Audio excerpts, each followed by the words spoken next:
Hello everyone. Test, test. It works. Good afternoon. Welcome to this presentation. I hope you enjoyed this day until now at this nice event, Odoo Experience 2017. And I hope you will enjoy the next 50 minutes where we're going to talk about the Odoo JavaScript framework. My name is Géry de Brogny, and I love JavaScript. That's true. Okay, so for the next 50 minutes, I will tell you about what's new in Odoo JavaScript in version 11. That's part one. After that, I will give you an overview of how Odoo JavaScript works, how it is connected together, what are the important pieces, and what it does. After that, I will talk to you about one of our biggest projects we did this year, the new JavaScript views. Then we'll talk about code quality. By that, I mean testing and documentation and coding guidelines. And at the end of this talk, I will spend a few minutes to tell you about my take on what we will do in the future for the Odoo JavaScript. Okay. So first, I think it makes sense to start telling you about what we did between version 10 and version 11. So let's do that. I believe that the biggest story of 2017, from the point of view of JavaScript framework, of course, is that we completely rewrote the JavaScript views.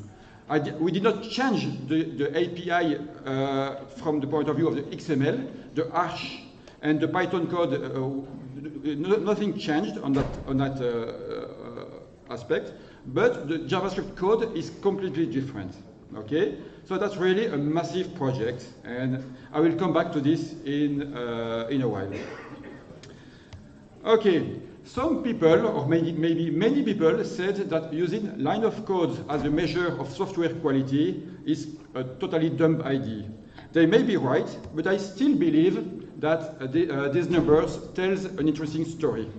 First, let's just say that between version 10 and version 11, we slightly decreased the number of line of code. That does not tell much just by itself, but let's have a look at the next two lines, which are really interesting to me. The number of lines of comments increased from 3K to 12.5K. So this is I'm talking about the comments inside the code source, okay? So on that aspect, we really did a huge change in the way we wrote code in Odoo. Also, that's really a big story, a big event for me, is that we increased the number of tests, of lines of code of tests, from 4K to 30K. And it's only the beginning. So just these few numbers, in my opinion, shows you that we really changed something in version 11. We are changing the way we work from a framework that evolved organically to something which is more structured and more stable. So that's really a big point, in my opinion. Okay, so I just told you that we added some tests. This is an example of our new interface. Well, the interface may look the same, but to some of you, but it's quite different underneath. So I'll come back to the testing story in part 4, I believe, or 5. All right. Also, there are many other smaller changes in the framework. So let us just mention some of them. We had more than one method to perform an RPC. You could use Ajax directly, you could use jQuery, you could use model, you could use many other kind of method. And we streamline that interface in Odoo by just one simple method, which takes a dictionary of parameters and which will perform that RPCs for you. That will simplify our work.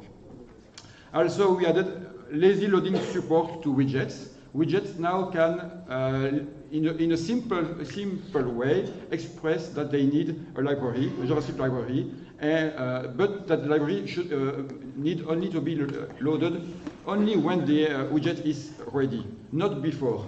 This allows us to decrease the size of our assets bundle, which makes the web client faster to load at first, of course.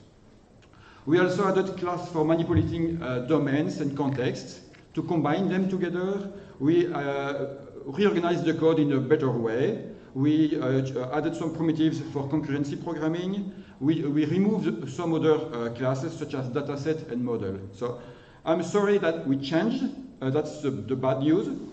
But also it's a good news in some way because we are moving toward a much simpler and easier framework. Oh, of course there are still other changes such as more reusable widgets. Now widgets can be reused in, many widgets can be reused in different contexts. I'll talk to you about that later. Simpler code. We also improved the way we communicate between components. Now we avoid fishing for reference in our parents.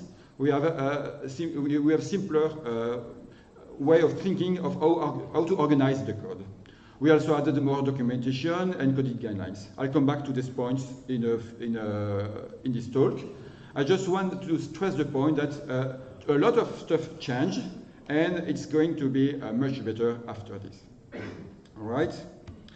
Okay, so before moving to the JavaScript views, I want to explain to you how the JavaScript framework works right now and what we're trying to do, how we organize the various classes together. So if you think about the web client, this is basically a machine which takes as input a description of the user interface and some business data and builds up a web user interface. That's really, at a really the highest level possible, is really what it does.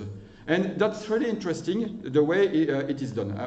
By this, the purple part is what I mean by the description of the user interface. So the web client is a generic piece of code which understands those descriptions. An actions, you probably know what an action is. It describes what, for example, what kind of views you want to display on which model and with which context. It uses views, various types of view to display your data. Menu items to organize the flow in your application, templates, and stuff like that. And what's interesting, and that's one of the strong points in Odoo, is that those pieces of interface description are most of them dynamic. They are stored in a database and can be edited at runtime. This is what allows Odoo Studio to work because the user interface is stored in a database, most of it at least. So that's just a big picture of what the web client is.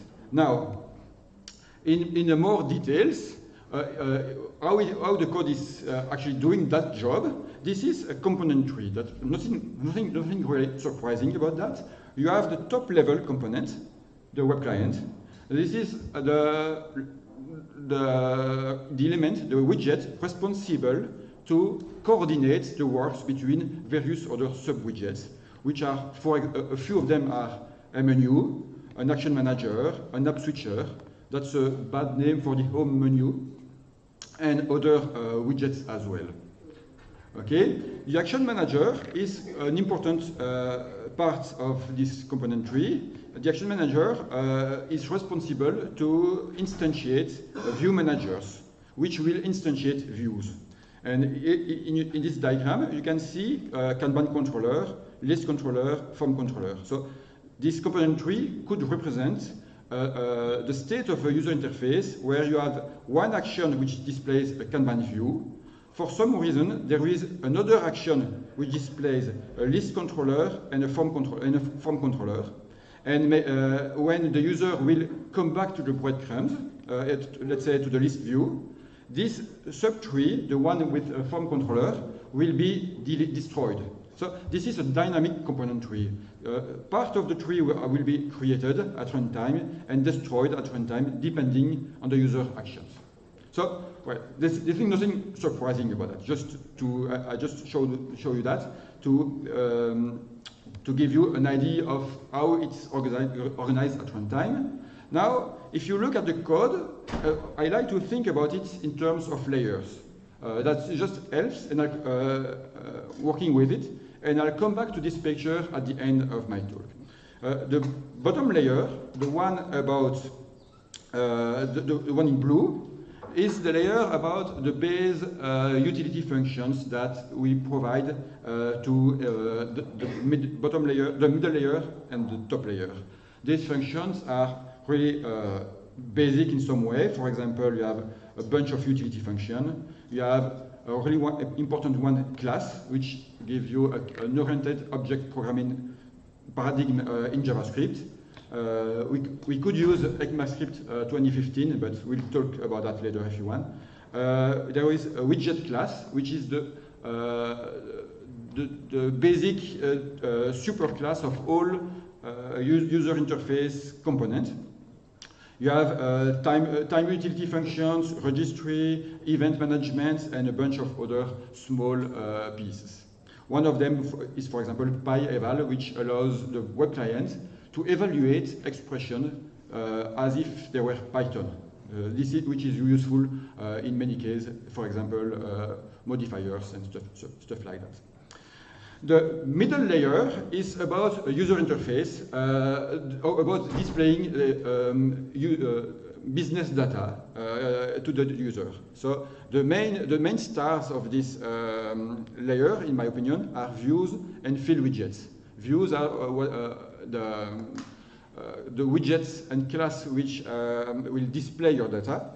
Field widgets are specialized to display one kind of field.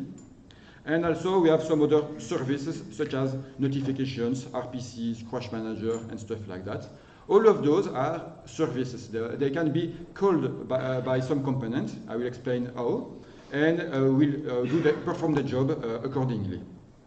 So this is the, you could say that it's the middle layer, and the top layer is about coordinating those widgets. You have the Action Manager that I talked about, View Manager, Web Client, Home Menu, Session, and a few other classes. So that's a nice way to think about how it is organized.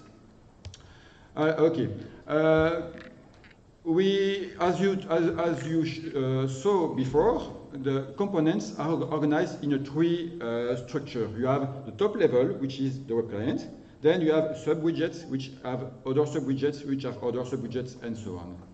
And before, in version 8 or before that, or 9, or even version 10, what many people did at Odoo and elsewhere, when you needed a reference or some piece of information, was to fish for it. So I think that many people did that, were to look inside the current widgets that needed the information, and then we try to find the information by moving from one reference to another one. So in this example, some hypothetical widget look at its parent, then its view, then look in the action manager, then current action, then controller, then finally get some view ID. This is quite fragile. That code will break each time one of the pieces is changed. If a view is changed, that will break. If the action manager changes, this will break as well. If we rename the current action, this will break as well. So this is really not a good way to organize your code. Also, this is more like a spaghetti problem. You will get a really complicated graph of calls, every piece which talk to every other piece. This is really difficult, and it makes your widget not reusable. So what we do now, we solve that problem with two solutions. We have two solutions for that problem, partly. First, we try to instantiate components with what they need in the first place. If we know that a controller needs a view ID, then we try to give it to him in its constructor. That's much simpler. Doing that solves a good part of the problem. Sometimes component needs to communicate with their environment. They sometimes need to notify the environment that something happened. Now, instead of calling a method on their parents, or doing weird stuff like that, what we do is we try to move towards events bubbling. I think Damien showed you that you have events which bubble up the component tree. So let me explain it again, because that's really simple and that's really important, at least in the way we structure our code. First, imagine that those blue boxes represent some widgets, some components. And the bottom one on the right side want to display some notification. You could imagine that it would, for example, import the notification manager and call a method on that notification manager. It would work, but then it would be coupled with the notification manager. You will not be able to use that widget in the front end, for example, if there is no notification manager. So the way to make it reusable, that's what we do, is to use events bubbling, just like in the DOM. In the DOM, if you click on a div, then an event is dispatched on that div, and if it's not stopped, it will be dispatched on its parent, then on its parent, until it reaches the document body. We have a really similar mechanism going on with components. If an event is triggered on the bottom component, it will be dispatched on itself. Then, if it's not stopped, it will be dispatched on its parent, then on its parent, and so on, until it reaches the web client, which is the top level component in the component tree. All right? In this case, this will be for a notification. This will be caught by the web client. The web client will redirect the event towards the notification manager. But still, our components, our widgets, may be reused in another context. And of course, I didn't talk much about that, but you can always call method on your children. That's really totally fine. You are not. It does not cause any problem of code organization. Okay. Now that we have set the place, let's talk about the new JavaScript views. Before talking more about that, I want to share you a quote by my manager for my performance appraisal last year. He told me that he will not allow me to rewrite the web client from scratch just for fun. He was not really pleased with my request, which I totally understand. But what he did not know at that time was that Odoo Studio, that was a big project, was coming up after that. And in Odoo Studio, what we needed to do was to add a user interface edition tool on top of the current views. And we really had a bottleneck, a big problem, is that the current state of the view at that time was not appropriate to do that kind of work. It was really not possible to do it in a correct way. So we really had the need to separate the rendering part of views from the rest of the views. So that's what we did for Studio, and then it gave us the excuse to do it for the web client completely, and we ended up rewriting. I'm not sure exactly, but maybe 60 or 70% of the core classes, which was really fun, by the way.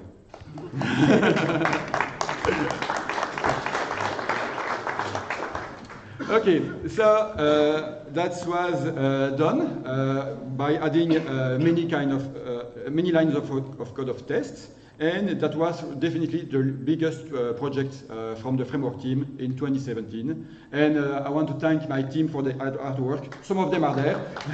Thank you, guys.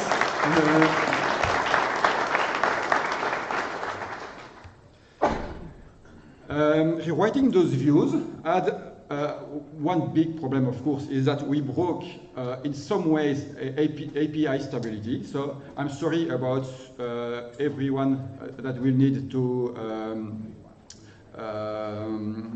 maintain code from version 10 to version 11. But we had to reduce our technical debt. We needed to separate rendering from behavior and model, just like I told you. We needed to well, we didn't need it much because it was not possible, but it would have been nice to be able to use views in other places. So instead of doing our own custom controller and a lot of custom code on the front-end side, for example, in some portal part of Odoo, to simulate a form view or to simulate a fake Kanban view, it would have been much nicer to be able to use the real one, even if it's in some different context, for example, in read-only mode. It would have been nice, but it was not possible, so we just did not do it, of course. Now I can just tell you it is possible. We also have had a need to use field widgets in other places. I'm mainly thinking about many-to-ones widgets, which are really complex. Also, many-to-many widgets, and maybe well, those two are the biggest ones that was needed in other places. A field char widget was easy to re-implement on the front-end side, but those ones were... Sorry? The date picker, oh, that's a good, of course, that's a good one. There are many widgets were really tough to implement in a correct way. There are so many subtle behavior that goes into widgets that if you just do it from scratch, it will take you a lot of time, and maybe you will have some bugs, and maybe it will not coordinate. They will not coordinate properly with other widgets, and it's really a big mess. So that was one of our motivations to reward those views as well. Since we had the opportunity to do that, we just made sure that it was possible. And also, that's really a small point, but and it's difficult to explain, but since all views were different, the Kanban view, the list view, the form view had different mechanisms, there was a slightly different and subtle difference between those views. For example, the modifiers maybe were computed in some way with some context, and some modifiers were computed with a different context depending on the view.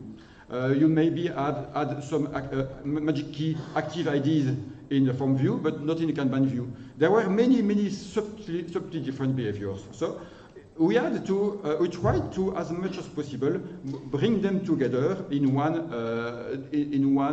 common behavior. So those were our motivations. Okay. Now let me tell you about what we came up with, which is really nothing extraordinary. It's just a lot of work. What we changed was that views are no longer widgets. If you look at the current code in version 11, you might want to look at form view, for example. It's only a few, I don't know, I'm not sure, a few hundred lines of code, maybe 100, maybe 200. Because the view is no longer a widget. It is just a factory. This is just a factory function. It's a class. It will create, its job is to properly set up the controller, the renderer, and the model that will act as the view. This is really a well-known pattern. This is just MVC. You have the controller, you have the model part, the one which holds the single source of truth. And you have the renderer, which is the view part. So we had to use renderer because the view was already taken, which may or may not instantiate sub-field widgets. This is really the basic picture of the new design of those views. Now I want to tell you about 3 views in particular. We tried to do it properly, and we started with abstract view to share some behavior between all those views, since they were going to be used in a similar context. And when we worked on those views, in particular I'm talking about the form view, the list view, and the Kanban view, we noticed that we had more and more behavior in common. So after a while, we simply share that behavior in a common ancestor, which is the basic view. So those views are really linked together. If you think about it, a form view may have a sub-Kanban view, which, if you click on one of these records, will open another form view, which may or may not have another list view, which will open a form view, which may have another Kanban view, if you will. And you might want to edit the last one, and then save, and then maybe discard the next one. And this is really a complicated piece of code. And the way we solved that was to share a lot of behavior between those views. We have a similar hierarchy for controller, for renderers, and for models. But for models, there is, since I told you, those are similar in some way. For models, we have one really important class, which is the basic model, which will act as the model for these three views. The basic model is basically a browser-side database. It holds a collection of data points of many kinds of models, because a form view is not just one record. It's one record and all its relational data that it displays. So this is really, in my opinion, this is the most complicated piece of code in Odoo Web Client. It handles data fetching, on changes, grouping data, relational fields, sorting data, save points, rollbacks, modifiers, generating x-many comments, and so on. It replaces many of those classes that you may know. Maybe you remember the data set or the model in the web client. All of these are deprecated, and we now use this basic model. This is really the complex code. Well, it's not so complex, but it really performs a complex job, and this is a really powerful tool. What I want to show you is that because of using that, because we use now a shared behavior, and since we totally rewrote the basic model, it can do something that we could not do before that. Let me just show you. It is a subtly small detail, but it's interesting. You have here a list view opened with two groups open, right? Now, if you want to sort this data by their total amount, you can just do it, and it will not close those two groups. That's really a small detail, but I think for users, it just is really important. Also, if you open a record, and then you come back, you don't lose anymore your state. That's not really trivial if you want to know. You can also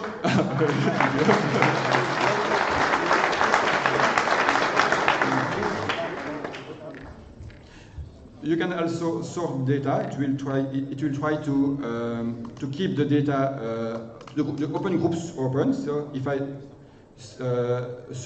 if I filter data on, for example, demo user, it will keep those groups open if they were open. So that's really interesting. And there are other advantages that I cannot show you easily. For example, if you have a many-to-many field inside your list view, before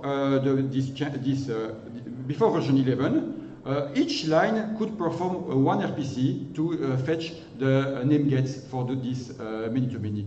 This is really a big problem, and it's most of the time stupid, because you may have like a few tags on your line, and each of them will fetch them again and again and again. And if you do 80 RPCs on a slow network, it may make some views totally unusable.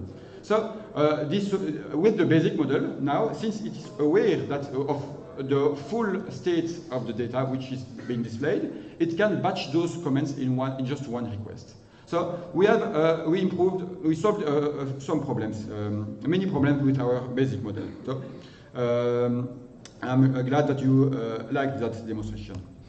Now, I want to show you, just to give you a better picture of how it works, that what's really going on when someone performs some edition in a form view. Well, just as an example. So you have here the basic case of a form view. You have a controller, which is the top part, which has a sub-widget renderer and a subclass basic model. And it has a field char. The field char job is just to display a char field. That's it. Assume that it's in edit mode, so its value is displayed in an input. But the field char is not the owner of the state. It just displays the state. It's not the owner of the state. The state, the source of truth, is stored in the basic model.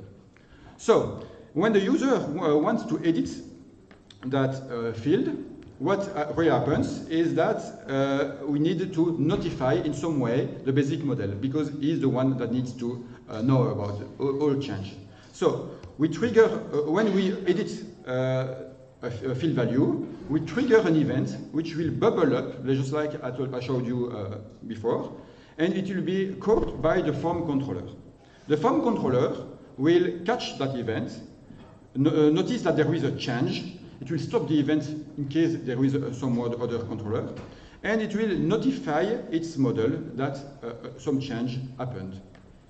Now the model may or may not talk to the server. It depends, for example, if there is an unchange. If you see if there is an unchange on on the field char, then it needs to ask the server if some other fields were changed or not. But this is its job of the basic model to do that, and it does it transparently from the point of view of the form controller.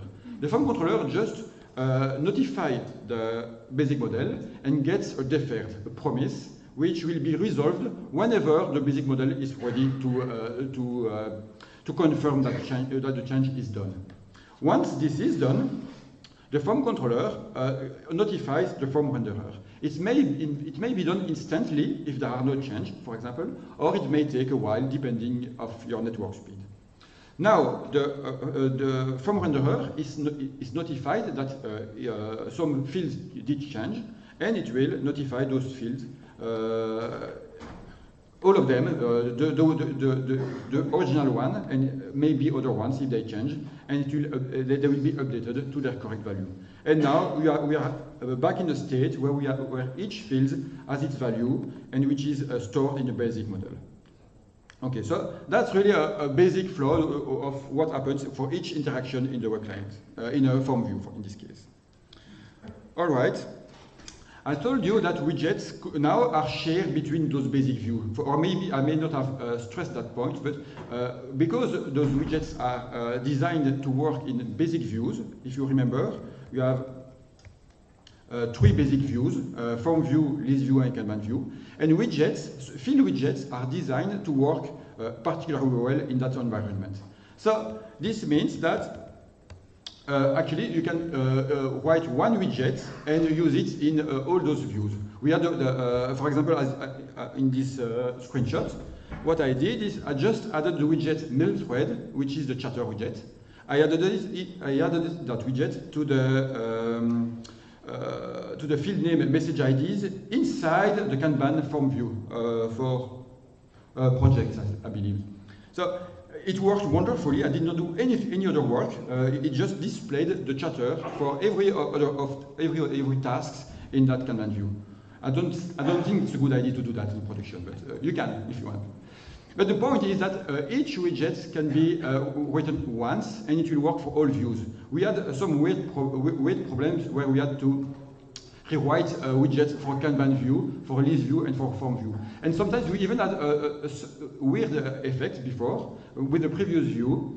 If you had an editable list view, when you click on one row to edit that row, it actually switched to a sub-form view. And you had form widgets in that case. So it could lead to really surprising behavior. This is no longer the case. Widgets works across those basic views. Also, I told you, but I just want to stress it even more, that you can use views and fields outside of their main natural state. For example, you could really instantiate views on the front end. I think Damien may have told some of you that it's not done. He's right that we did not do it in production yet, but except that we did it in the test. The testing environment actually really instantiate those views and test them really outside of the web client. So it already works. If you need to use them on the front end part, you would just need to add the proper assets. So maybe we would need some extra work to clean up our asset bundle, so to make it easy to reuse. But there is really no technical limitation on that point. And also, field widget can be reused outside of views, and this was already done before in really a hackish way in the reconciliation widget, which is this one. Now it's not an hack anymore; it's really properly supported to use such widgets. This one is a many-to-one inside client actions and pretty much anywhere else you want. So that's pretty good. It still needs some work to have a nice API for fields. It's still kind of awkward, but it's really much better than before. Okay, and just to close this part of the presentation, here is what we did at the JavaScript training Monday and Tuesday. We did a proof of, I did a proof of concept of the map view. This is just a map view which uses OpenStreetMap, and we could do it in 128 lines of code. Most of it is, half of it is plumbing code, and the other half is calling an external library to display that. But it works. You can zoom in, zoom out, and open record in that exercise. So I think it's pretty neat. The framework is really now much better designed to be extended. So that's a good news. Well, this closes the part about JavaScript views. I really think that it's an interesting topic, but I believe that we have something more significant going on as well, and this is about testing. Here is a quote by someone above me. I don't like all these tests. That is way too much. It will slow you down. It's translated from French, but it was not so nice in French. But I'm really glad that I did not listen to that person, and we developed the new views using some kind of TDD methodology because it mapped really well to our problem. We needed to develop renderers for all those views. So you had form views. You have basically you have as an input. So at least at first you have as input just some hash and some data. And then you want to render that to some nice piece of HTML. So at first we started to write some tests to describe what we wanted to support: groups, subgroups, then a button field, then fields, and so on and so on. And that evolved into a really large suite to tests. And that is really, I think, really powerful, and I believe that this will be, to us developers inside Odoo, will be a really big change, because now many, or at least most of the behavior, of the core behavior of the views and of the fields is tested. That's really significant. So this is now almost pure QNet.js. You may know that we had actually a web testing framework before. It was a layer on top of QNet.js, which was quite slow and difficult to understand. Now we have really a small layer, and you have just some utility functions to help us mock RPC. Because when you write tests, RPCs is, I think, the most difficult part of doing simply. It's really difficult or it's annoying to write tests when you need to explain each time when some RPC is performed, what is the return value. So what we can do also with our testing framework is that we can test asynchronous code in a synchronous way. I think it's really cool. We can, for example, simulate that two RPCs come in one order, the first one then the second one, or in the opposite order, second one then first one, and we can test all those behaviors, and you need to describe what it's supposed to do. So if an unchange arrives after some other edit, what should we do? And this is tested in our suite of tests. So it gives us an executable specification. We sometimes add many problems that when we solve, is that me? Okay. we had a problem where we solved, when we solved a bug, we fixed a bug, and then without knowing that, we created a bug, another bug, because you have some behavior which was not compatible, and when we just looked at one part of the user interface, we fixed one problem, but we still caused a problem in a different case. There are many cases like that, and now with our suite of tests, we make sure we don't introduce any regression. That's really a big deal to me. Now it will make us much easier to accept a pull request from the community or from anyone else. If the suite of tests is not broken, there is a good chance that the work client will not blow up. So that's really good to know. And also it will make us our lives much easier when we want to refactor.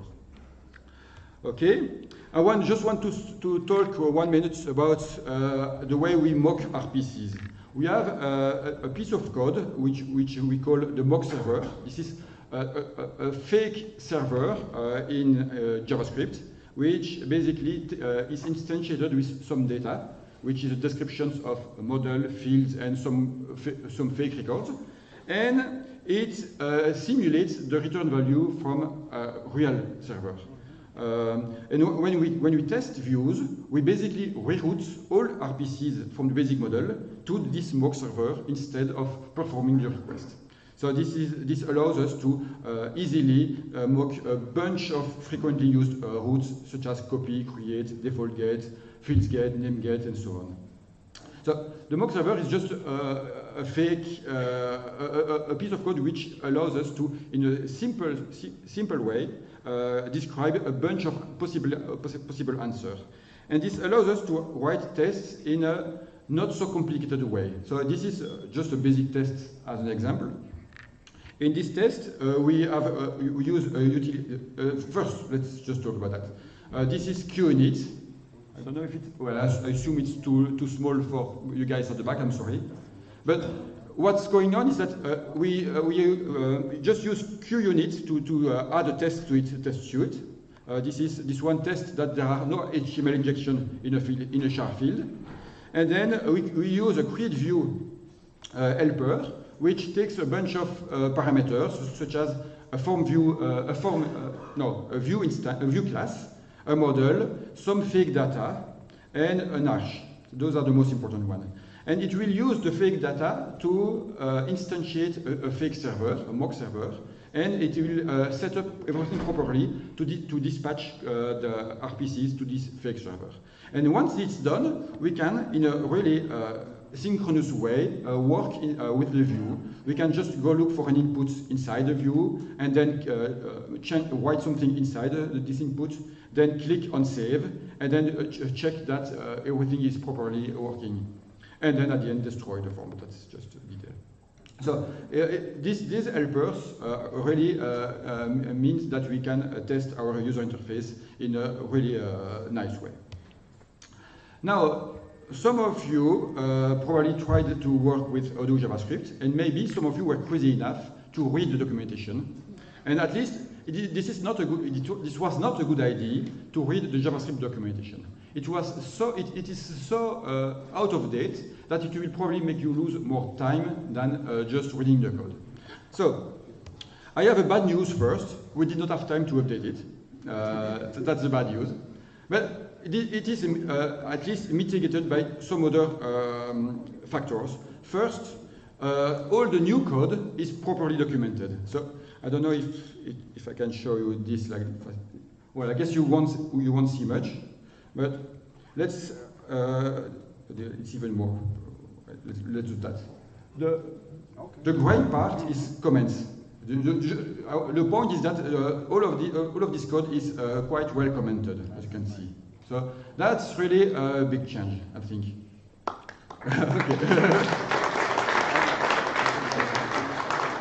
Look, all new code will be documented now, and we will have to describe the minimal documentation standard for a method is to describe its signature. That's really the strict minimum. So that's what we do at least, but we try to do more than that, of course.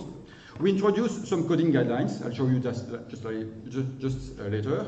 And we also built a tool to extract that documentation, those doc string from the code. and we will build that every night and publish that on our website. So this is not published yet, because the main documentation website is just for version 10, but I expect that in a few days it will be published. And from there, this is a screenshot that we have, a screenshot which describe the abstract controller class and these methods. So we will have at least searchable documentation in HTML. Maybe some of you prefer to read the code, but this is still nice. Also, we introduced coding guidelines, so at least for our internal use. Currently, it is on the wiki, but I think we should move them to the official documentation at some point. We have some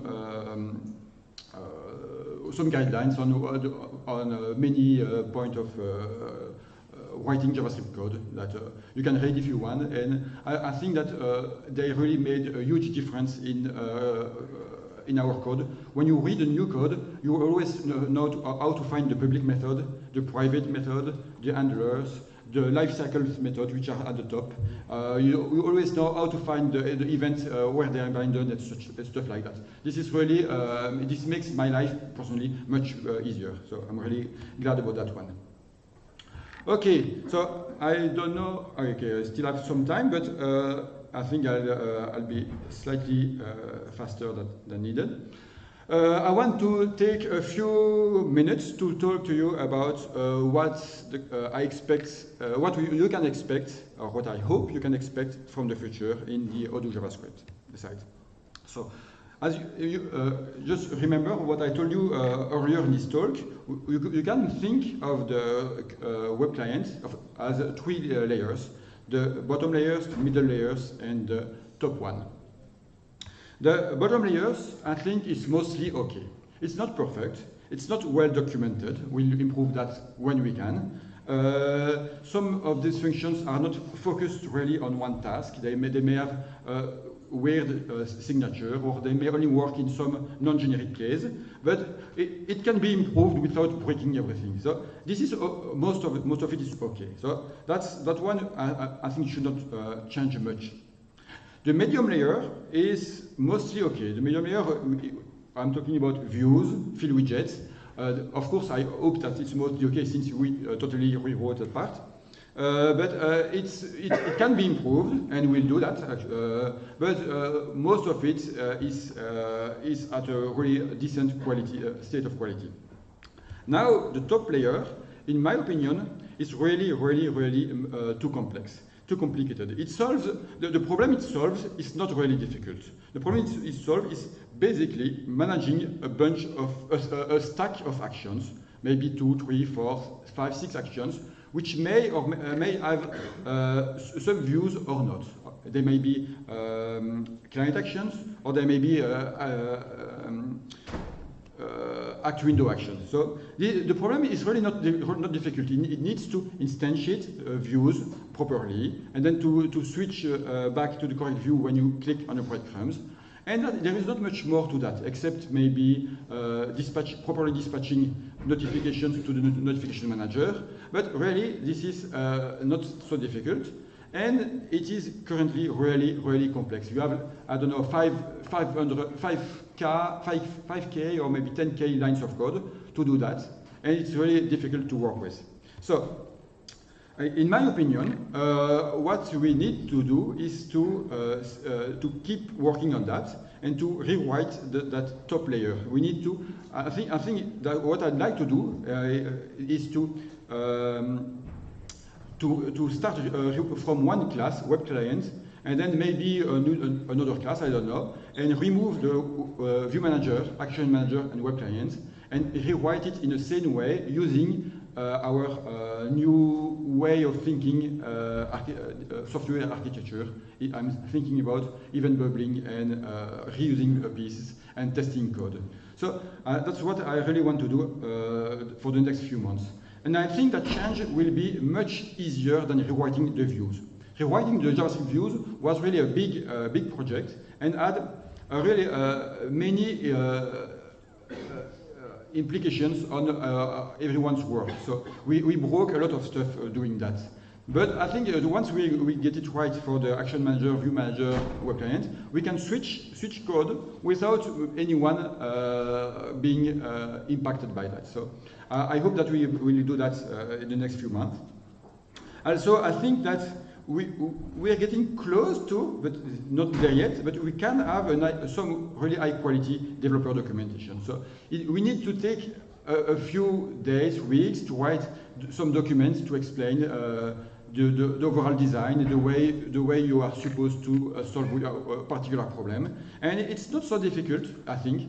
I did training on Monday and Tuesday, and people people had many problems with learning Odoo. But I think that if we find, with that experience, and if we find the time to write some documentation, it will really help a lot. So that's personally in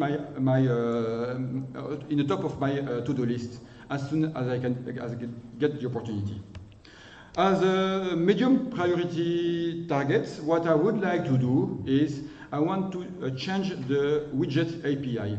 We introduced 2-3 years ago the will start method in the life cycle. It was really a good method to add. And now maybe many of you know React or Vue.js or Angular or other framework. And you probably noticed that they have, all of them now, have a list of lifecycle hooks where you can hook yourself to run some code at the correct time. What I would like to do, and it's something that's missing in our framework, is a hook that you can use for when your widget is mounted in the DOM, because many libraries need to resize themselves depending of their dimensions, and they don't have any dimension when they are detached from the DOM. So we need a did mount hook and a will unmount hook to remove to help interacting with those libraries. So that's one of them. I think that's mostly an internal work project. I think we need to simplify the basic model, and we still have room for improvement, for performance improvement. Let's not talk about that one right now. We can. I think we need to remove all datasets and all the deprecated class, because well, they just are not used anymore. They're just there to connect stuff together, but they don't do much work. I would like to allow ECMAScript 2015 for version 12. I think that would be really nice, but we'll see about that. I also think that we need to improve error handling, in particular properly logging errors instead of catching them and then hiding them away.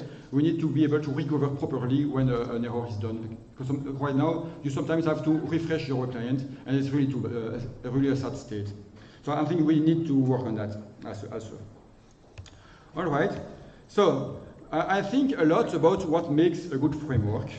There are many answers to that question. For example, you might want an expressive framework, which Odoo is in some way. You would like an easy to understand framework. You usually want one obvious solution for most problems. I think we're getting there. It's really good. You want API stability. Sorry about that one. Hopefully it won't change that much later on.